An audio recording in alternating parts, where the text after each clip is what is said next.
اللهم صل على سيدنا محمد وعلى آل سيدنا محمد كما صليت على إبراهيم وعلى آل إبراهيم في العالمين إنك حميد مجيد. قال الله تبارك وتعالى في كلامه المجيد: أعوذ بالله من الشيطان الرجيم بسم الله الرحمن الرحيم. الذين تتوفاهم الملائكة ظالمي أنفسهم فألقوا السلم ما كنا نعمل من سوء بلى إن الله عليم بما كنتم تعملون. فادخلوا أبواب جهنم خالدين فيها فلبئس مثوى المتكبرين. قال المؤلف المفسر رحمه الله تعالى: يخبر تعالى عن حال المشركين الظالمين أنفسهم عند احتضارهم ومجيء الملائكة إليهم لقبض أرواحهم الخبيثة فألقوا السلم أي أظهروا السمع والطاعة والانقياد قائلين ما كنا نعمل من سوء. اللہ تبارک و تعالیٰ نے ان آیات میں مشرکین کے بارے میں ذکر فرمایا ہے کہ الذین تتوفاہم الملائکۃ، کہ جب ملائکہ ان کے قبض ارواح کے لیے آتے ہیں. لیکن یاد رکھیں کہ قرآن مقدس میں اس موضوع پر متعدد آیات ہیں. ایک جگہ تو اللہ فرماتے ہیں: اللہ یتوفی الانفس حین موتها، کہ اللہ تبارک و تعالیٰ جب کسی کی موت قریب ہو تو اس کے روح کو پورے کا پورا اپنے قبضے میں لے لیتے ہیں. اور ایک جگہ آتا ہے: قل یتوفاکم ملک الموت الذی وکل بکم، کہ تمہارے روح کو قبض کرنے والے کون ہیں؟ ملک الموت. وہ پورے کا پورا روح جو ہے لے لیتے ہیں اپنے قبض میں. اور ایک جگہ فرماتے ہیں: توفتہ الملائکہ، کہ ہمارے بہت سارے فرشتے جو ہیں وہ ان کی روحوں کو نکالتے ہیں. جیسے یہاں فرمایا: الذین تتوفاہم الملائکہ، کہ جب کافروں کے روح ملائکہ جو ہیں وہ اپنے پاس لیتے ہیں، قبض کرتے ہیں. یاد رکھیں توفا کا اصل معنی ہوتا ہے پورا پورا لے لینا. تو اسی لیے موت کو موت بھی کہتے ہیں کہ موت کا معنی ہے انقطاع الروح عن الجسد، کہ روح جسد سے علیحدہ ہو جائے، یہ موت. تتوفا وفات جیسے آپ کہتے ہیں، توفا توفیا تتوفا، یہ سب ایک ہی معنی میں ہے کسی چیز کا پورے کا پورا لے لینا. تو اسی طرح اللہ کے، تو اس لیے ان آیتوں میں کوئی تضاد نہیں ہے، کیونکہ سب سے پہلے یہ ہم جانتے ہیں مانتے ہیں کہ زندگی دینے والا بھی اللہ ہے اور موت دینے والا بھی اللہ ہے. تو اللہ تبارک و تعالیٰ کے حکم سے اس لیے آیا اللہ یتوفی الانفس. اب اللہ نے اس کی ذمہ داری سپرد کی ہے ملک الموت کے، تو اس لیے کبھی نسبت آ گئی قل یتوفاکم ملک الموت الذی، کہ بھی تمہارے روح کو قبض کرتے ہیں کون؟ ملک الموت، جو فرشتہ ہے موت کا. اور پھر کسی جگہ آتا ہے کہ تمہارے روحوں کو قبض کرتے ہیں اللہ کے فرشتے. تو معنی یہ ہے کہ ملک الموت کے ساتھ اور بھی اللہ نے فرشتے رکھے ہیں، کیونکہ ملک الموت تو اس کام کے انچارج ہیں. اب اس کے نیچے اللہ عالم کتنے لاکھ ملائکہ ہیں، کتنے اللہ کے فرشتے ہیں. تو اس لیے کبھی نسبت جو ہے وہ حقیقتاً، جیسے اللہ فرماتے ہیں ان اجل اللہ اذا جاء لا یؤخر، تو اجل کی نسبت اللہ کی طرف، اجل اللہ، کیونکہ وہ مقرر کرنے والے، کسی کی زندگی معین کرنے والا کون ہے؟ اللہ کی ذات. اور کہیں فرماتے ہیں اذا جاء اجلہم، کہ جب ان کا مقررہ وقت آ جاتا ہے تو آگے پیچھے نہیں ہوتا. تو اب اجل کی نسبت اللہ کی طرف، اور دوسری آیت میں اجل کی نسبت جو ہے ان انسانوں کی طرف جو مرنے والے ہیں، کیونکہ انہی کے لیے تو مقرر ہے. تو اس لیے یہ تعارض نہیں ہوتا، یہ تضاد نہیں ہوتا آیات. فرمایا الذین تتوفاہم الملائکۃ ظالمی انفسہم، کہ جن لوگوں نے اپنے نفسوں پہ ظلم کیا. کیا معنی ہے؟ ظلم کا معنی یہ ہوتا ہے وضع الشیء فی غیر محلہ. اللہ نے ان کو پیدا کیا اپنی عبادت کے لیے، انہوں نے غیروں کی عبادت. اللہ تبارک و تعالیٰ نے بھیجا دنیا میں کہ تم میری عبادت کرو، انہوں نے بتوں کی عبادت کی، کسی نے دیوی دیوتا کی عبادت کی، کسی نے شمس و قمر کی عبادت کی، کسی نے کواکب و نجوم کی عبادت کی، کسی نے قبروں کی عبادت کی، کسی نے مردوں کی عبادت کی، کسی نے زندوں کی عبادت کی. تو یہ ظلم کیا کہ جو اللہ نے بندہ بنایا تھا اپنی عبادت، اللہ کی عبادت چھوڑ کے غیر کی عبادت ہی ظلم ہے. اللہ کے سوا کسی غیر کو پکارنا یہی ظلم ہے. اللہ کے سوا کسی غیر کی بندگی پر لانا یہی ظلم ہے. اسی لیے حضرت لقمان نے فرمایا تھا نا اپنے بیٹے سے، ان الشرک لظلم عظیم، کہ سب سے بڑا ظلم کیا ہے؟ شرک ہے. کہ وہ اللہ جس نے ہمیں پیدا کیا ہے، جس نے اس کائنات کو پیدا کیا ہے، جس نے ہمیں انسان بنایا ہے، جس نے ہمیں یہ ساری قوتیں عطا فرمائیں، ہم اس کا شریک بنا لیں تو اس سے بڑا ظلم کیا ہوگا؟ اسی لیے اللہ نے فرمایا کہ جن لوگوں نے اپنے جانوں پہ ظلم کیا، یعنی کفر کیا، شرک کیا، اب جب مرنے کے وقت فرشتے آئیں گے تو کہیں گے جی بالکل ہم تو بالکل تابع ہیں، ہم تو بالکل تابع فرما رہے ہیں. تو اب اس کے بعد جو ہے وہ شیخی، وہ تکبر، وہ انکار، وہ سارے کا سارا ختم ہو گیا. فرشتے سامنے کھڑے ہیں، بہت سامنے ہیں. فَأَلْقَوْا السَّلَامَ، آپ تو کہتے ہیں جی بالکل ہم ہر فرما برداری کے لیے تیار ہیں، لیکن اس وقت کوئی فرما برداری فائدہ نہیں دے. اس لیے ہمیشہ یاد رکھیں کہ توبہ بھی اس وقت تک فائدہ دیتی ہے جب تک بندے کو غرغرہ نہ لگ جائے. جب بندہ سکرات الموت میں ہو اور خرخرا شروع ہو جائے پھر توبہ بھی قبول نہیں ہوگی. اسی طرح جب سورج جو ہے وہ مغرب سے نکلے گا تو پھر توبہ قبول نہیں ہوگی.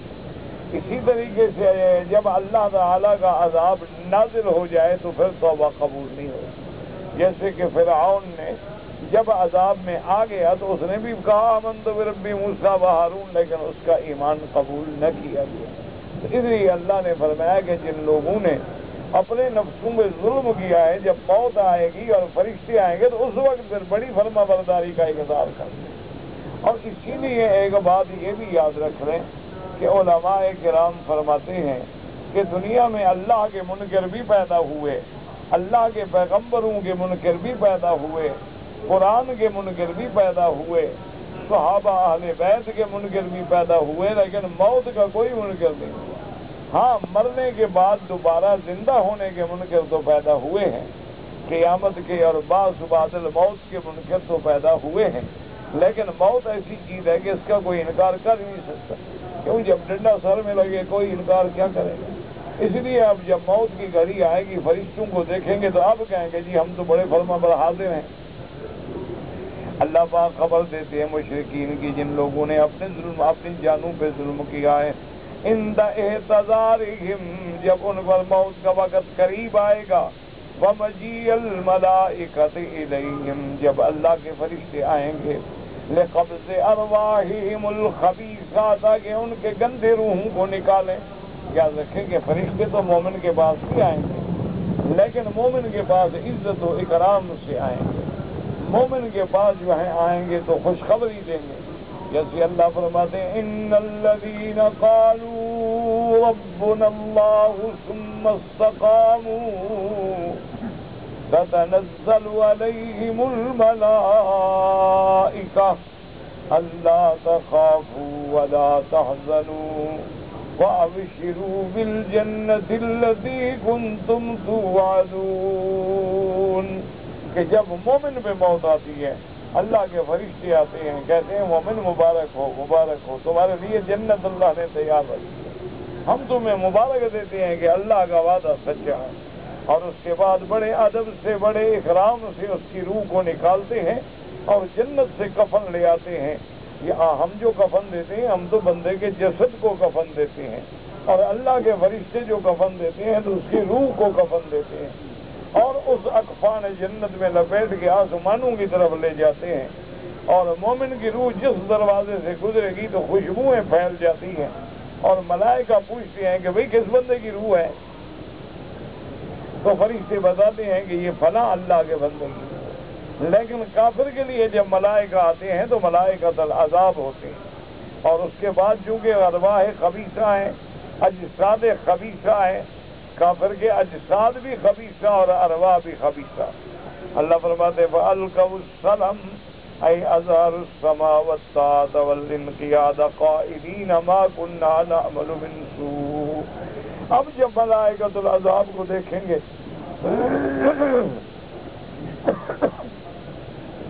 ملائکۃ الموت کو دیکھیں گے, کہیں گے جناب ہم تو بالکل فرما بردار ہیں, ہم نے تو کبھی کوئی گناہ کیا ہی نہیں, گمراہی کی ہی نہیں ہم نے.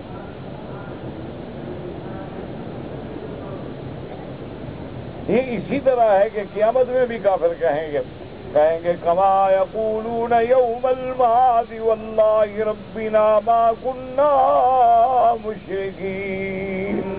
کہیں گے اللہ ہمیں آپ کی قسم ہے ہم نے تو کبھی شرک نہیں کیا, ہم نے تو شرک کیا ہی نہیں, ہم تو خدا آپ کو مانتے تھے, آپ کو وحدہ لا شریک مانتے تھے. ان کو تو ہم نے سفارشی بنایا ہوا تھا, ایک واسطہ وسیلے والی بات تھی, اصل تو آپ تھے, ہم نے تو کبھی شرک کیا ہی نہیں.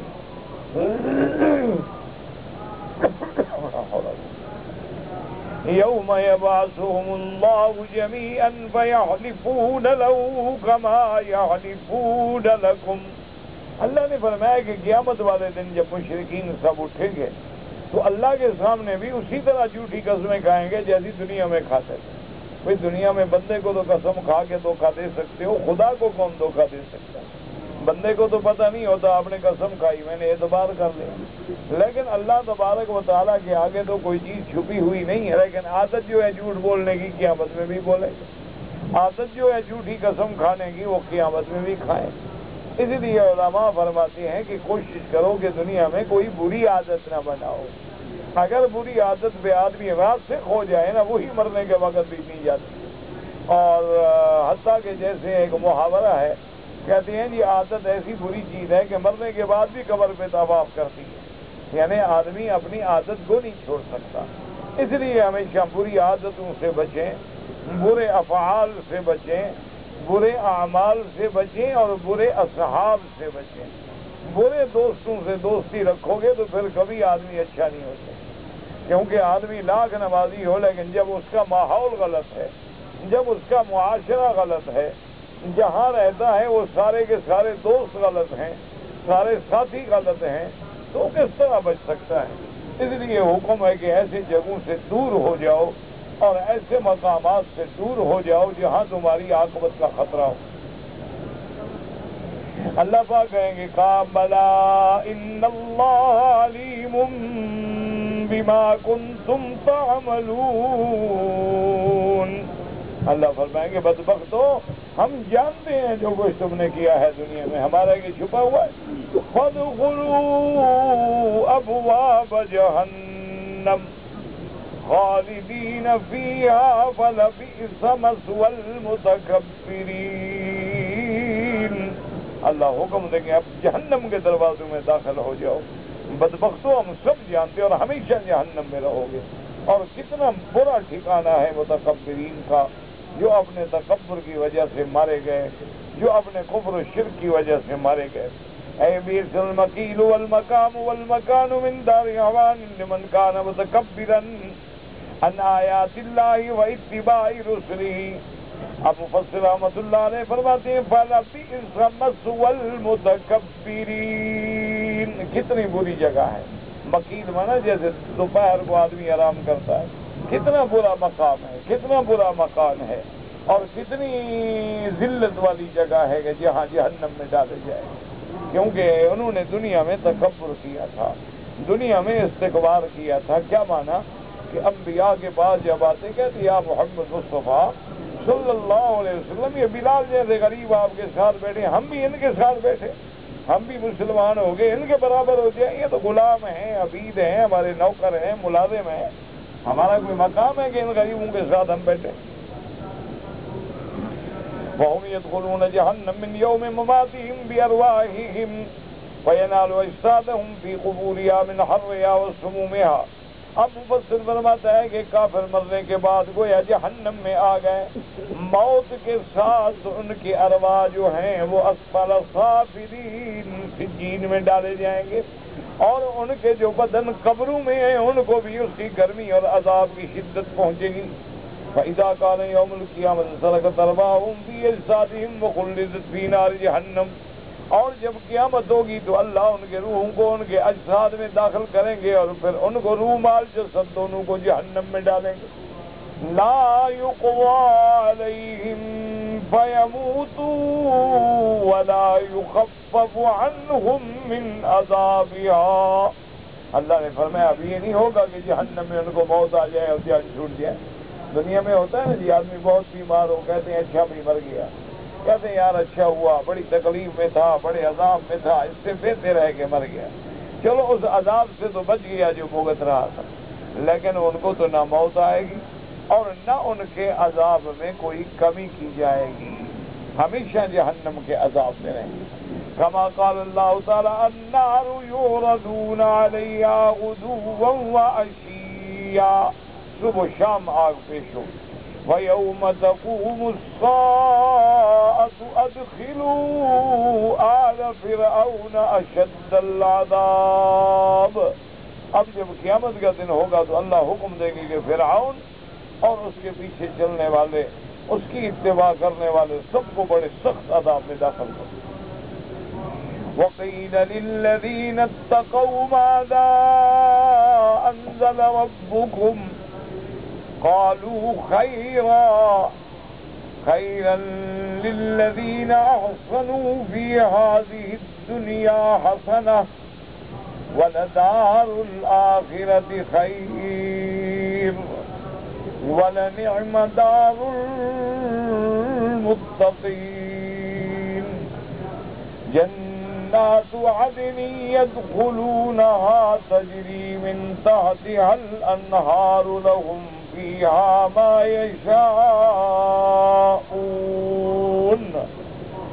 كَذَلِكَ يَجْزِي اللَّهُ الْمُتَّقِينَ الَّذِينَ تَتَوَفَّاهُمُ الْمَلَائِكَةُ طَيِّبِينَ يَقُولُونَ سَلَامٌ عَلَيْكُمْ ادخلوا الجنة بما كنتم تعملون۔ هذا خبر السوداء بخلاف مغربین اشقیاء۔ اب اللہ پاک خبر دیتی ہیں، پہلے اللہ نے جہنمیوں کے بارے میں ذکر کیا، کفار، مشرکین، متکبرین، مستکبرین۔ اب ان آیات میں اللہ ان نیک لوگوں کا ذکر کرتے ہیں جو ایمان لے آئے، جن کی موت ایمان پہ آئی، شہداء۔ فَإِنَّ أُولَئِكَ قِيلَ لَهُم مَّاذَا أَنزَلَ رَبُّكُمْ قَالُوا مُعْرِضِينَ عَنِ الْجَوَابِ لَمْ يَنزِلْ شَيْئًا إِنَّمَا هَٰذَا أَسَاطِيرُ الْأَوَّلِينَ وَهَٰؤُلَاءِ قَالُوا خَيْرًا أَيْ أُنزِلَ خَيْرًا أَيْ رَحْمَةً وَبَرَكَةً لِمَنِ اتَّبَعَهُ وَآمَنَ بِهِ۔ اب اللہ تبارک و تعالیٰ فرماتے ہیں کہ کافروں کو جب کہا جاتا تھا کہ بھی اللہ نے جو وحی اتاری ہے کیا ہے، وہ کہتے ہیں بابا کوئی وحی نہیں، اساطیر الاولین، یہ تو پرانے قصے کہانیاں ہیں۔ لیکن مومنوں کو جب پوچھا جاتا ہے ماذا انزل ربکم، تمہارے رب نے کیا حکم اتارا، کیا وحی، قالوا خیرا، وہ کہتے ہیں خیر ہی خیر ہے بھائی، رحمت ہی رحمت ہے، برکت ہی برکت ہے۔ اللہ نے جو بھی حکم اتارا ہے اس میں خیر ہے، اس میں دنیا کی بھی بھلائی ہے اور آخرت کی بھی بھلائی۔ تو کافر کہتے تھے کہ نعوذ باللہ کس سے کہانیاں، لیکن مومن کہتا ہے کہ جو بھی اللہ نے حکم دیا ہے وہ ہمارے لیے خیر ہی ہے، ہمارے لیے رحمت ہی رحمت۔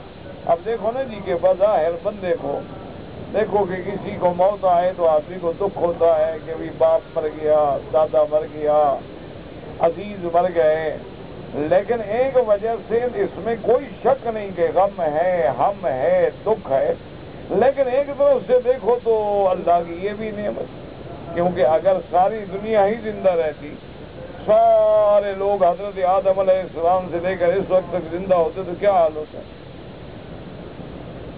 اچھا ابھی آپ دیکھ لیں کہ جس آدمی کی عمر جو ہے ماشاءاللہ 90 سال 100 سال ہو جائے، بوڑھا ہو جائے، ایسا بیچارہ اللہ میرا عاجز ہوتا ہے کہ ارذل العمر سے اللہ کے نبی نے بھی پناہ مانگی، یا اللہ ہمیں عمر کے اس حصے میں نہ لے جانا کہ جب آدمی کے لیے اپنی زندگی عذاب بن جائے، آدمی کے لیے اپنا چلنا پھرنا اٹھنا بیٹھنا جو ہے وبال بن جائے۔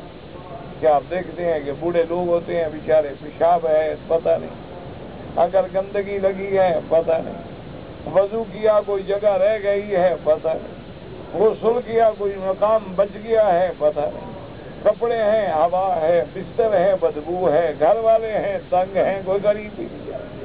یعنی ایسے ایسے واقعات اس دنیا میں موجود ہیں کہ اللہ تبارک و تعالی رحمت فرمائے۔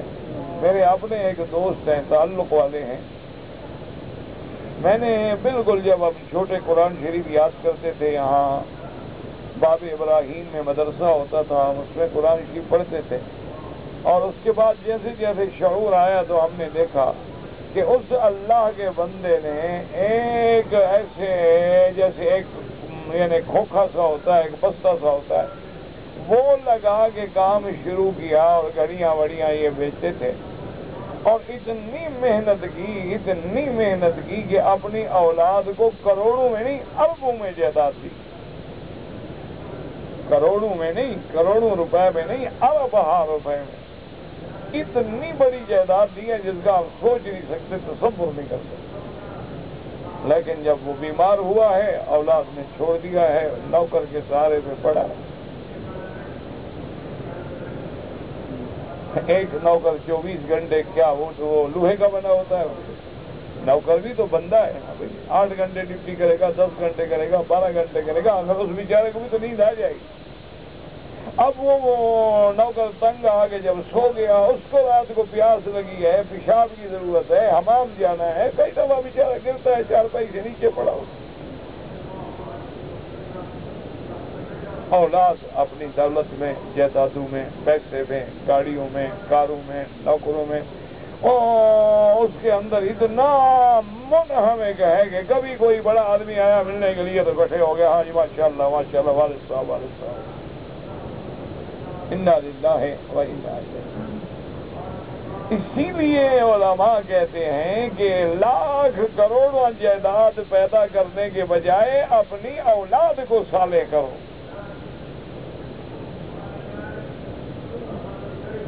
واقع آتا ہے کہ حضرت ام ربیعۃ الرأی، ان کے خاوند تھے حضرت فروخ، وہ جہاد کے لیے نکلے تو اس پرانے دور میں انہوں نے 30,000 درہم اپنی بیوی کو دیا کہ میں جہاد پہ جا رہا ہوں، تو میری عدم موجودگی میں تمہیں حالات کی پریشانی نہ ہو۔ اور ایک بچہ پیدا ہوا تھا جس کا نام ربیہ رکھا، کہ بس اس بچے کا بھی خیال رکھنا اور اپنا بھی خیال رکھنا، اللہ عالم جا رہے ہیں، زندگی ہوگی، پتہ شہید ہو گئے، پتہ زندہ ہوئے واپس آئے نہ آئے۔ تو اس بی بی صاحبہ نے اس پیسے کو ایسا سنبھال کے رکھا اور اتنی محنت کے ساتھ اپنے اس بیٹے پہ خرچ کیا، اور بیٹے کو قرآن پڑھایا، علم پڑھایا، اور چھوٹی سی عمر میں حضرت ربیہ جو تھے بہت بڑے امام حدیث بنے۔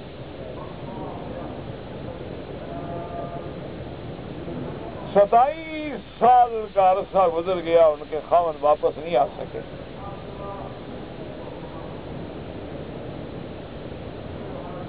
27 سال کے بعد جب اس کے خاوند واپس آئے ہیں تو ان کو کوئی محلے والا، کوئی گھر والا، کوئی آدمی، کوئی عزیز، کوئی اقارب پہچان نہیں سکا کہ یہ کون ہے۔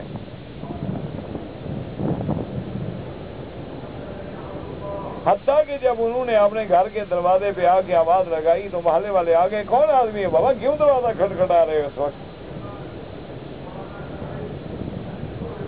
تو انہوں نے پھر بتایا، اللہ کے بندے میرا تو گھر ہے۔ وہ جب مدینہ منورہ کے حرم میں تشریف لے آئے نماز پڑھنے کے لیے، چونکہ واقعہ مدینہ منورہ کا ہے، تو انہوں نے دیکھا کہ مدینہ منورہ کے حرم میں صحن میں ایک آدمی بیٹھا ہے اور درس دے رہا ہے، اور ہزاروں آدمی کھڑے ہیں، اور اس میں بڑے ہیں، چھوٹے ہیں، عالم ہیں، فاضل ہیں، امیر ہیں، غریب ہیں، سارے اس کے درس کے اوپر ایسے کھڑے ہوئے ہیں۔ اور جب حضرت درس سے فارغ ہوئے تو سب ٹوٹ پڑے، کوئی بوسہ دے رہا ہے، کوئی ہاتھ ملا رہا ہے، کوئی مل رہا ہے، تو حیران ہو گئے۔ گھر میں آئے اور آگے بیوی سے کہنے لگے کہ بیوی بات یہ ہے کہ آج میں نے ایک آدمی دیکھا، بڑا خوبصورت جوان ہے، حرم اللہ کے نبی کے حرم میں بیٹھے درس حدیث دے رہے تھے، میں نے دیکھا کہ تو بڑے بڑے لوگ، بڑے بڑے حاکم، بڑے بڑے سردار، بڑے بڑے قبائل کے لوگ جو ہیں سب اس کے درس کے اوپر ایسے پڑے ہوئے ہیں، اور ایسا خوبصورت آدمی اور ایسا درس دینے والا اور ایسا علم بیان کرنے والا میں نے دیکھا نہیں۔ اللہ جانے یہ کون خوش نصیب ہے جس کا یہ بیٹا ہوگا۔ اس نے کہا مبارک ہو، یہی تیرا تو بیٹا ہے ربیہ۔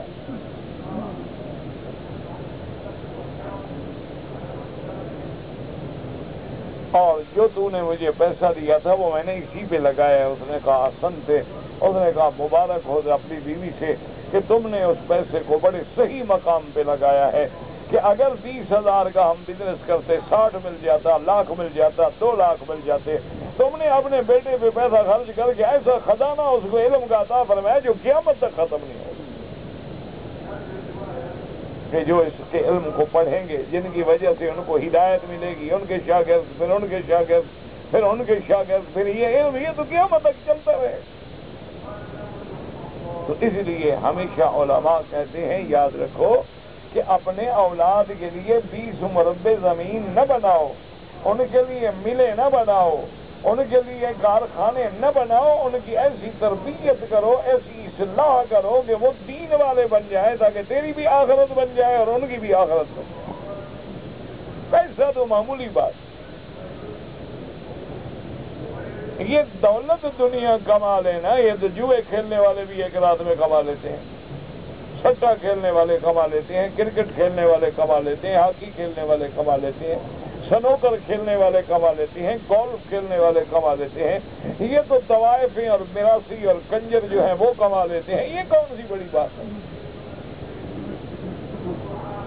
یہ دولت کمانا تو کوئی بڑی بات نہیں۔ یہ تو بعض لوگ ایسے بھی ہوتے ہیں کہ لاٹری نکل آئی تو ایک رات میں کروڑ پتی بن گئے۔ یہ کوئی ایسا مسئلہ نہیں ہے کہ دولت کما لی یا پیسے کما لیے۔ حضرت عمر ابن عبد العزیز رحمت اللہ علیہ، اللہ ان کی قبر پہ کروڑوں رحمتیں کرے، جب ان کی آخری زندگی کے ایام آئے تو ان کے ایک بہت ہی بے تکلف دوست تھے جن کو یہ جرت ہوتی تھی کہ حضرت کے ساتھ بات کر سکیں، تو انہوں نے آگے کہا کہ یا عمر ابن عبد العزیز کے عجیب آدمی ہو یار، تمہاری اولاد ہے، جوان بیٹے ہیں، اور تمہارے پاس جو اپنی دولت تھی وہ بھی خیرات کر دی، زیور بھی خیرات کر دی، سب کو لٹا دیا، کل تمہارے بعد تمہاری اولاد کیا کرے گی؟ تو مہربانی کرو کہ تم فوراً امیر المومنین کو درخواست دو اور ان کو تھوڑا سا بھی اشارہ کر دو تو تمہارے بچوں کے لیے انشاءاللہ وہ کمی نہیں کریں گے، کوئی ایسی مستقل جائیداد دیں گے کہ تمہارے بعد تمہاری اولاد پریشان نہ ہو۔ حالانکہ شریعت میں اولاد کے لیے کوئی چیز بناؤ منع نہیں، مسئلے کو سمجھو، بلکہ حضور کا حکم ہے کہ اپنی اولاد کو غنی چھوڑ جاؤ، بھوکا ننگا نہ چھوڑ جاؤ کہ تمہارے بعد یتکففون الناس، لوگوں کے آگے ہاتھ پھیلاتے پھریں۔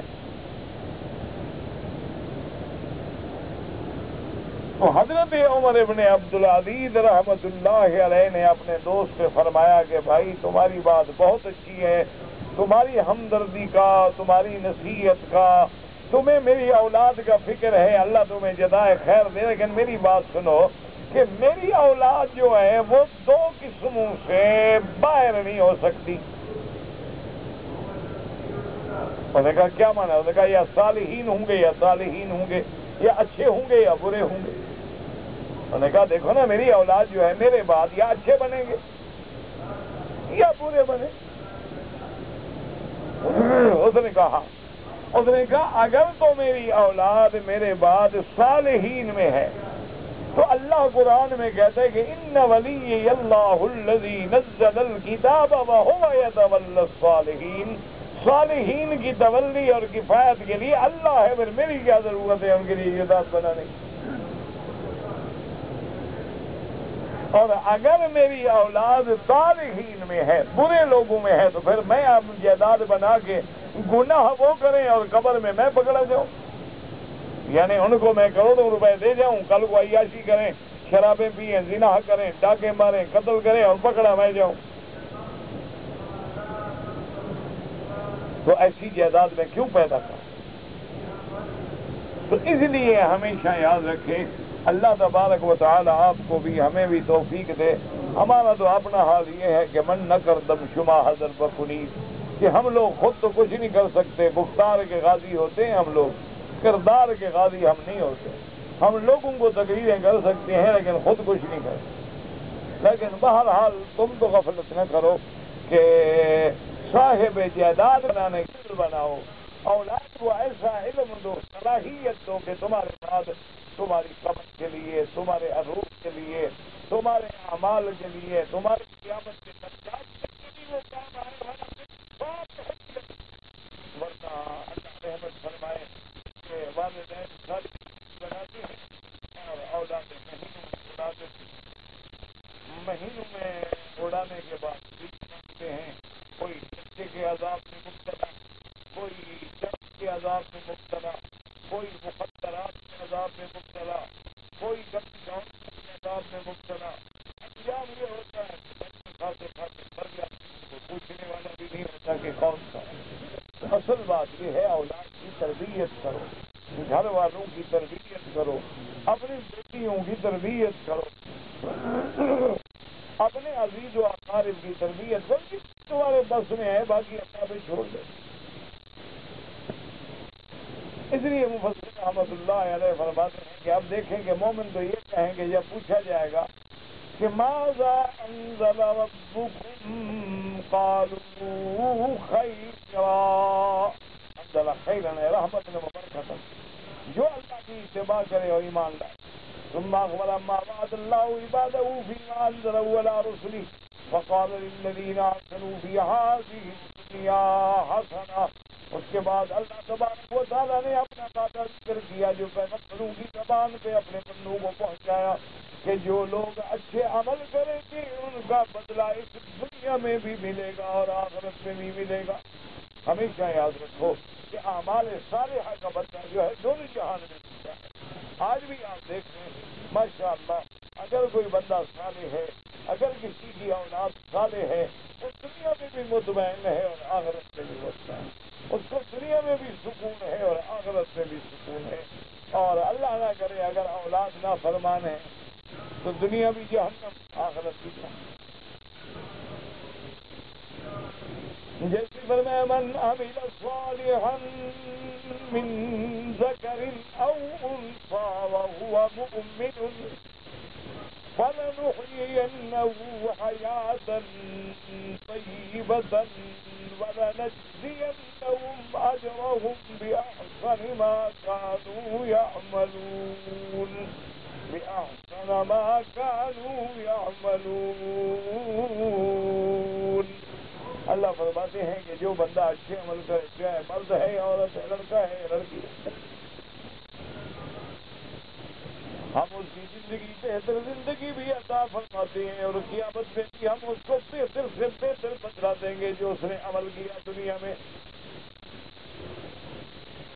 أي من أحسن عمله في الدنيا أحسن الله إليه عمله في الدنيا والآخرة۔ جس آدمی نے دنیا میں اللہ کی فرما برداری کی، اللہ کی اطاعت کی، اللہ فرماتے ہیں ہم اس کو بدلہ دنیا میں بھی بہتر دیں گے اور آخرت میں بھی دیں گے. ثم اخبر بان دار الاخرۃ خیر من الحیات الدنیا.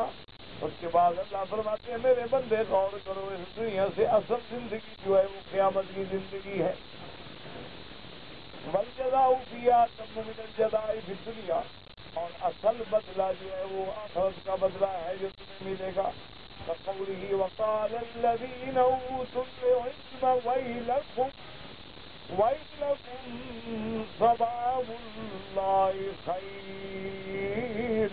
جو علم والے ہیں وہ کہتے ہیں جو اللہ کے بندے ہلاکت ہو اصل بدلہ وہ ہے جو اللہ کی طرف سے ملے گا جنت میں. وقال تعالى وما عند الله خير للأبرار. وقال تعالى والآخرة خير وأبقى. وقال رسول ثم الآخرة خير لك من الأولى. ثم مثل الدار وقال نعمة المتقين. کہ اصل حاضری تو ان لوگوں کی ہے جو اللہ سے ڈرنے والے ہیں, اللہ پر ایمان لانے والے ہیں, اللہ کے پیغمبروں کی اطاعت کرنے والے. فرمایا جنات عدن يدخلونها تجری من تحتها الانہار لهم فيها ما يشاءون.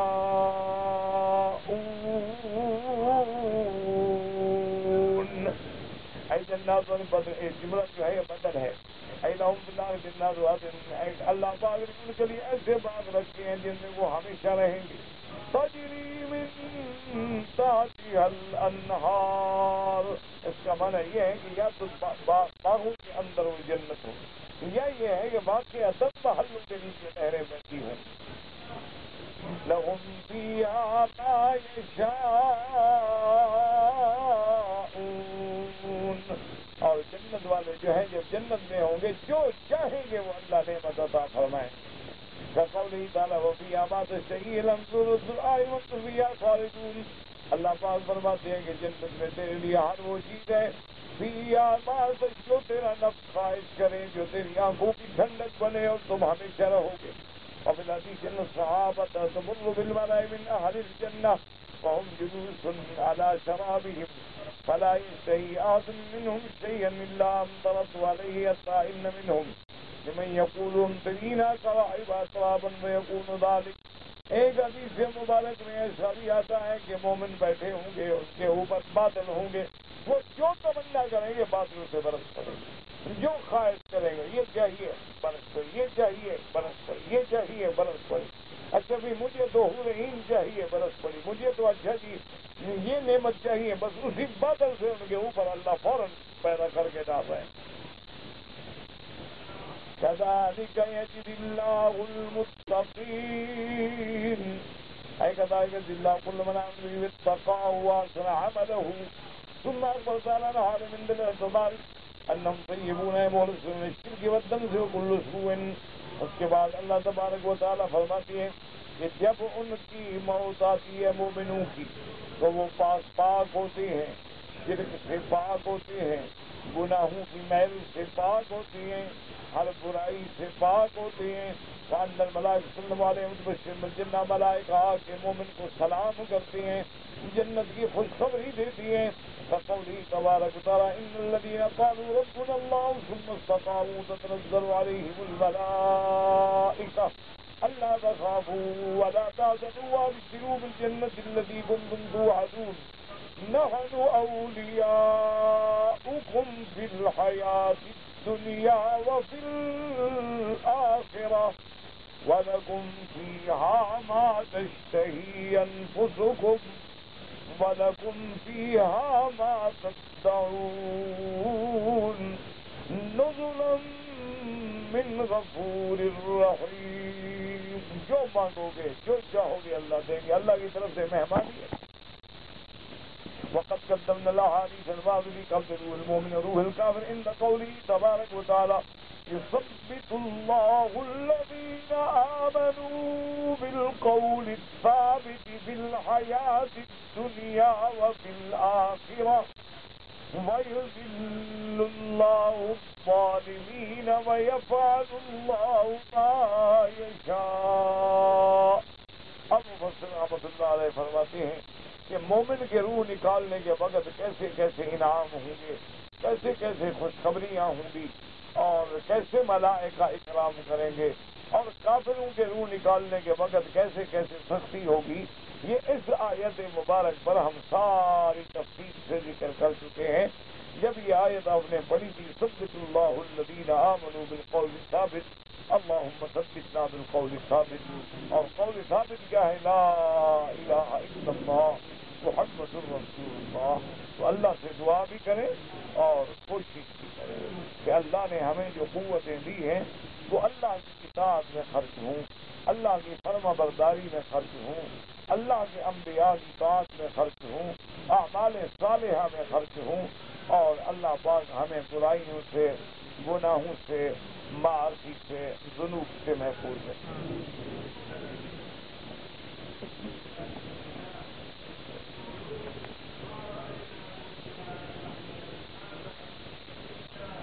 کہتا ہے جی کہ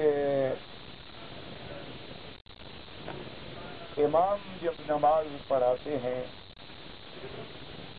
تو بعض نمازیں جو ہیں وہ تو جہری نمازیں ہیں، جیسے فجر کی نماز ہے،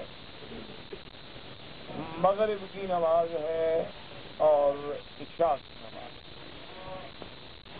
تو ان تین نمازوں میں تو امام جو کہ قرآن زور سے پڑھتا ہے، فاتحہ بھی زور سے پڑھتے ہیں، سورت بھی زور سے پڑھتے ہیں، یہ بات تو ٹھیک ہے کہ مقتدی کو اس میں تو پیچھے فاتحہ نہیں پڑھنی چاہیے، کیونکہ امام پڑھ رہا ہے اور ہم سن رہے ہیں، اور قرآن بھی یہی کہتا ہے کہ جب قرآن پڑھا جائے تو تم توجہ کرو اور سنو اور خاموش کرو۔ لیکن وہ کہتے ہیں کہ ظہر اور عصر کی نماز میں جو ہے وہ حنفی کیوں نہیں پڑھتے ہیں؟ سب سے پہلے میں نے ایک دفعہ نہیں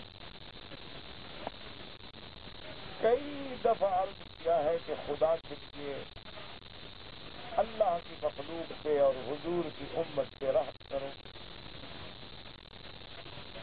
یہ جس دور میں ہم گزر رہے ہیں یہ اختلافات کا دور نہیں ہے، یہ تفرقہ بازی کا دور نہیں ہے۔ یہ اختلاف جو ہے تو صحابہ کے وقت سے چلے آ رہے ہیں، 1424 سال گزر گئے ہیں، الحمدللہ اور بھی گزر جائیں گے۔ تو ان کو ہر وقت بس یہی مسئلہ پوچھنا ہے اور یہی مسئلہ پوچھنا ہے اور یہی مسئلہ پوچھنا ہے، یہ کیا فتنہ ہے؟ یا میرے بتانے سے تم مان لو گے؟ جب 1400 سال میں یہ مسائل حل نہیں ہوئے۔ ائمہ کرام میں اختلاف ہے۔ امام شافعی رحمۃ اللہ علیہ فرماتے ہیں کہ مقتدی کو ہر نماز میں امام کے پیچھے فاتحہ پڑھے، چاہے وہ جہری ہے یا سری۔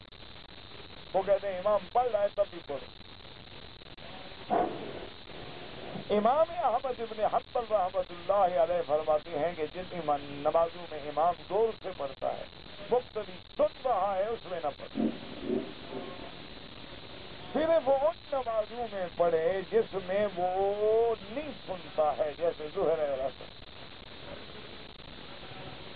امام ابو حنیفہ رحمۃ اللہ علیہ فرماتے ہیں کہ جب آدمی امام کے پیچھے ہو، چاہے جہری ہے یا سری ہے، کسی میں بھی نہ پڑھے۔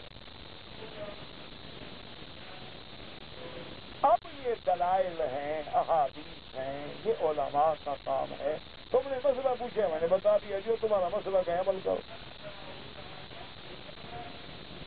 لیکن ہر وقت یعنی ساری دنیا میں صرف تمہیں یہی 2-3 مسئلے آتے ہیں، یا آمین کا یا فاتحہ کا یا فائدہ، اس کے علاوہ کون سارے مسئلے حل ہو گئے؟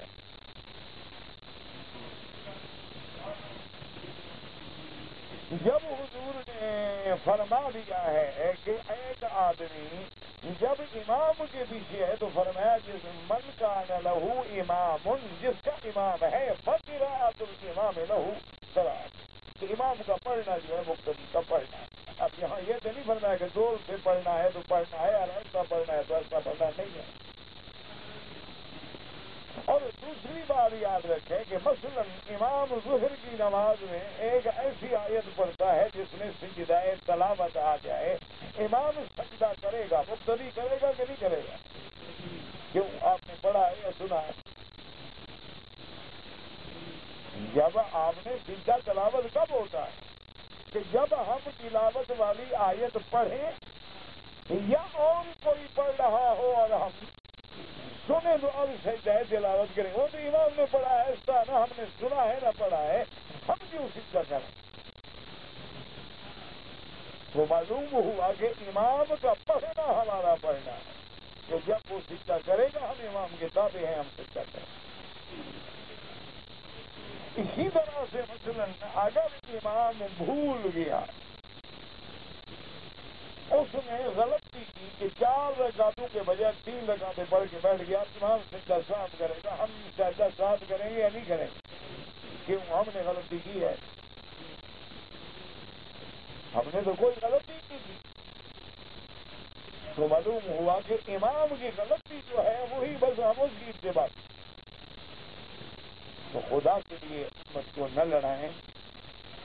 اللہ تبارک و تعالی ہدایت عطا فرمائے. مجھے پتہ ہے یہ جو لوگ سوال لکھتے ہیں, سوال لکھنے والے کے انداز سے ہو جاتے ہیں, وہ مسئلے کو پتہ ہے, لیکن حضور کی امت میں ایک تفرقہ ڈالنا ہے. جو آدمی بیچارے نمازیں پڑھے ان کو کہو تمہاری نماز ہی نہیں, جس کی نماز نہیں ہوتی صاحب کہو کہ کافر ہے وہ. تو پورے عالم کو کافر بنا دینا اور لڑانا اور فتنہ بنانا اور ابھارنا اور ایک دوسرے کے اندر ایسی نفرتیں پیدا کر دینا کہ لوگ لڑ جائیں. اللہ سے دعا کرو اللہ حضور کی امت سے راہ. ایک ہوتا ہے مسئلہ بتانا, ایک دفعہ سن چکے, 2 دفعہ سن چکے, 4 دفعہ سن چکے. اللہ پاک جو نماز فاتحہ پڑھتے ہیں اللہ ان کی بھی قبول فرمائے, جو امام کے پیچھے نہیں پڑھتے اللہ ان کی بھی قبول فرمائے. اللہ سب کی حاضری منظور و مقبول فرمائے. شکر کرو کہ کسی حال میں وہ اللہ کے دروازے بھی تو آیا ہے بیچارہ. تو سارے مولوی مل کر چاہے حنفی ہو شافعی ہو حنفی تو مل کے اس بندے پہ زور لگاؤ جو نماز پڑھتا ہی نہیں ہے. جو پڑھ رہا ہے اس کو خدا کے لیے معاف کر دو, اس کو پڑھنے دو بیچارے کو نماز.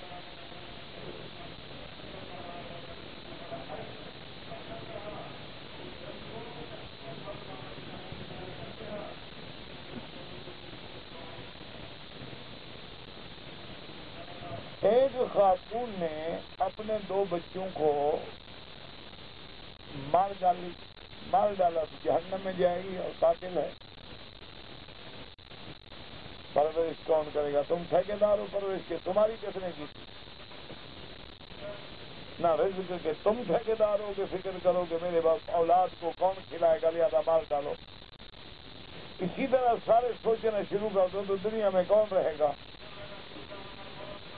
اور جب اللہ کا فیصلہ ہے کہ وما من دابۃ فی الارض الا علی اللہ رزقها, کہ جو چیز زمین پہ چلنے والی ہے بندہ تو بندہ جانور ہے, کیڑا مکوڑا ہے, اس کا رزق بھی اللہ کا. کیڑوں کو کون رزق دیتا ہے؟ کتوں کو کون رزق دیتا ہے؟ بلیوں کو کون رزق دیتا ہے؟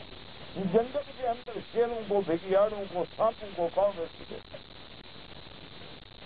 یہ تو اللہ کی اللہ پاک نے اپنی رحمت سے اپنے ذمہ لگا دی. اور قرآن صاحب کہتا ہے وَلَا تَقْتُلُوا أَوْلَادَكُمْ خَشْيَةَ إِمْلَاقٍ, خبردار اپنی اولادوں کو اس ڈر سے قتل نہ کرو یہ بھوکے مریں گے.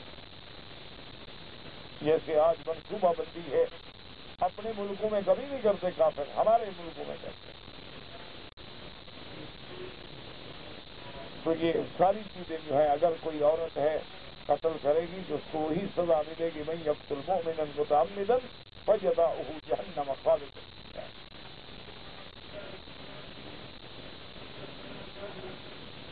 کہ ایک صاحب نے حج کیا, کنکری مارا, طواف کیا اور شے نہیں کیا. اور شے کیا مجھے کیا پتا ہے, وہ لکھو نا کہ اور وہ کون سا شے جو نہیں کیا. طواف بھی کر لیا, کنکریاں بھی مار لیا, حج بھی کر لیا, تو اور کون سا شے بھی نہیں کیا. جب تک وہ شے نہ لکھو تو مجھے کیا پتا, میں کو ایسا پیر فقیر پہنچا ہوا تو نہیں ہوں گے, سمجھ جاؤں گے تم نے کیا لکھا ہے.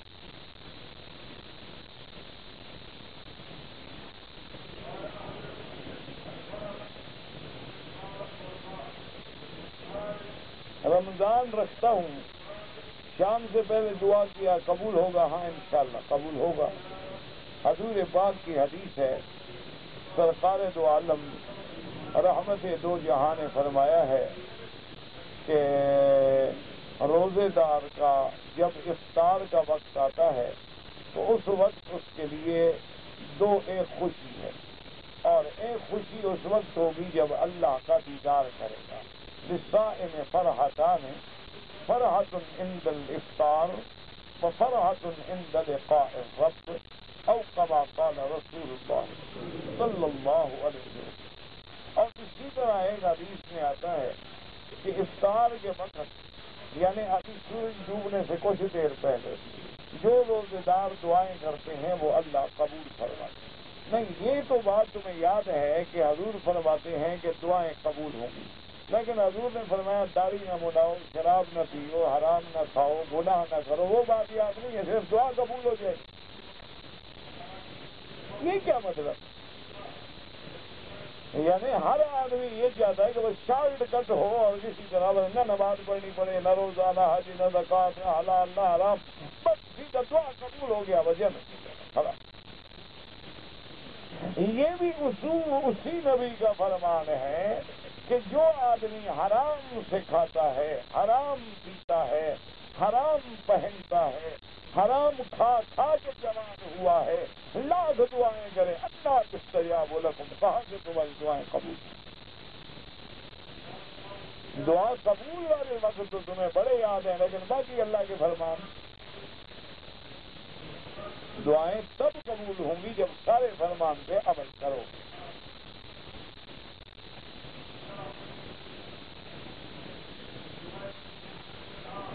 میرا دل جو ہے وہ ہر وقت پریشان رہتا ہے، مجھے کوئی ایسا وظیفہ بتائیں کہ پریشانی دور ہو جائے۔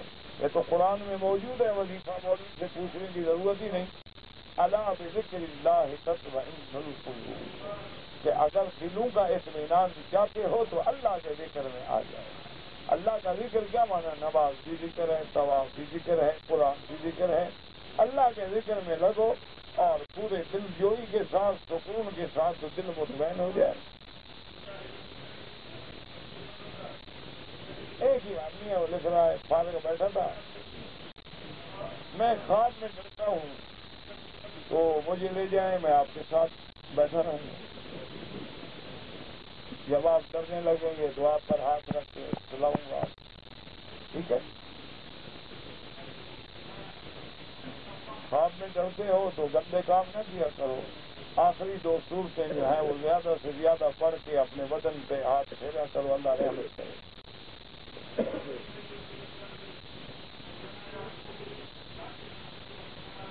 جس آدمی کی زندگی میں نمازیں قضا ہو گئی، سب سے پہلا علاج تو یہ ہے کہ وہ توبہ کرے، کہ التائب من الذنب کمن لا ذنب لہ، کہ جب آدمی توبہ کرتا ہے تو اللہ اس کے گناہ معاف کر دے۔ نمازیں چونکہ حقوق اللہ ہیں، وہ توبہ کرنے سے اللہ معاف فرما دیں گے۔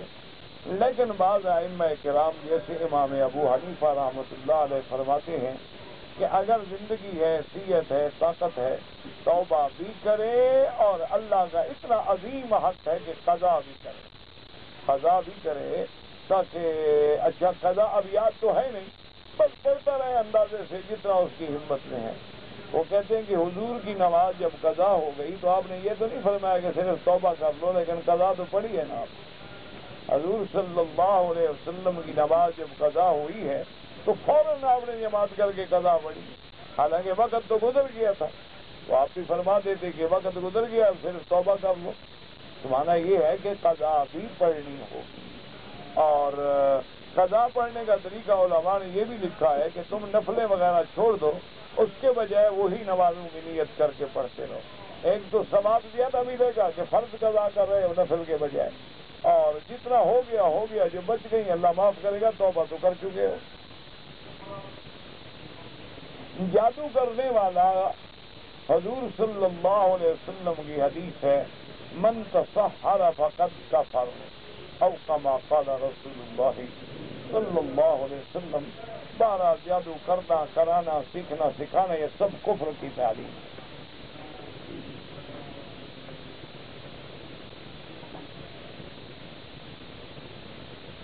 کہتے جی ہمارے ملک میں ایک رواج ہے کہ جب میت کو لے جاتے ہیں قبرستان کی طرف تو آگے آگے چند لوگ جو ہیں چلتے ہیں اور کلمہ اور کچھ پڑھتے ہیں.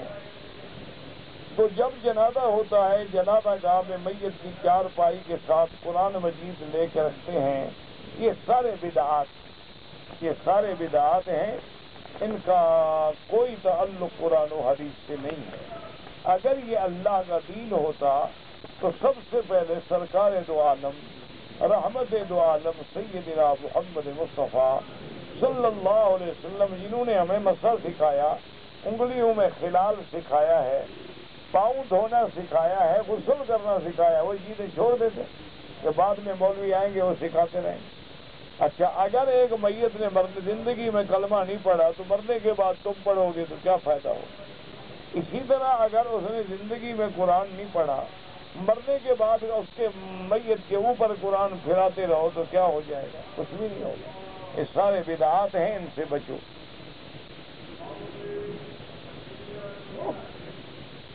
میں اپنی بیوی کو اپنے بہنوئی کے ساتھ نہیں، بہنوئی کے ساتھ نہ بلائیں.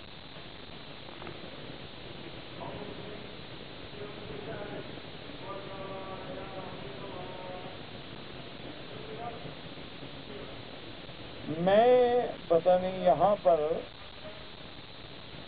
ہسپتال میں کام کرتا ہوں، میری کچھ مسئلہ بن گیا، ڈیوٹی پہ بہت ہی مشکل میں ہوں. کیا کرنا چاہیے؟ اللہ سے دعا کرنا چاہیے. 2 رکعت نماز پڑھ کے اللہ سے دعا مانگ. جب بھی کوئی مشکل آ جائے وَاسْتَعِينُوا بِالصَّبْرِ وَالصَّلَاةِ.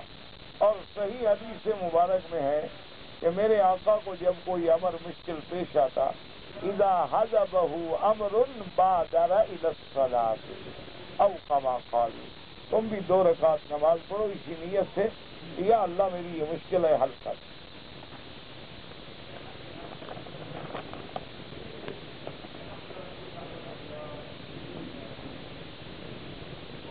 عورت بغیر شوہر کی اجازت کے غیر انسان کیسے جا سکتی ہے؟ مجھے تو نہیں سمجھ آیا کیا لکھا ہے.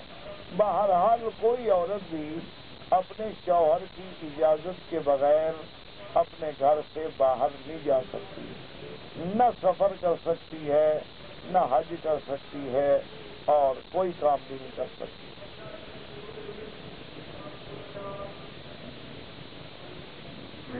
اگر ایک عورت نے کسی غیر مرد سے نعوذ باللہ ناجائز تعلقات قائم کر لیے ہیں اور عرصہ 10 مہینے سے وہ زنا میں مبتلا ہیں، تو کیا خاوند کا نکاح ٹوٹ گیا؟ خاوند کا نکاح تو نہیں ٹوٹے گا. خاوند کا وہ تو ان پہ زنا ہے، گناہ ہے. خاوند کے کیا قصور کیا ہے کہ اس کا نکاح ٹوٹ گیا ہے؟ لیکن بہرحال اگر کوئی باغیرت انسان ایسی بےہودہ عورت کو گھر نہیں رکھنا چاہتا، طلاق دے دو. اگر آدمی اکیلا نماز پڑھے تو اس کو بھی جب رکوع سے اٹھے گا تو سمع اللہ لمن حمدہ ربنا لک الحمد حمدا کثیرا طیبا مبارکا کما یحب ربنا ویرضى. زیادہ نہ کہہ سکے تو ربنا لک الحمد.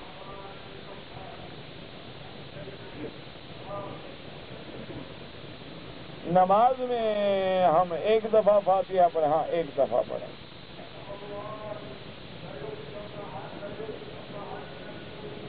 اگر ایک آدمی کی 4 رکعت نماز تھی، اس کی 1 رکعت رہ گئی، سجدہ سہو نہیں کیا اور فارغ ہو گیا، دوبارہ نماز پڑھیں.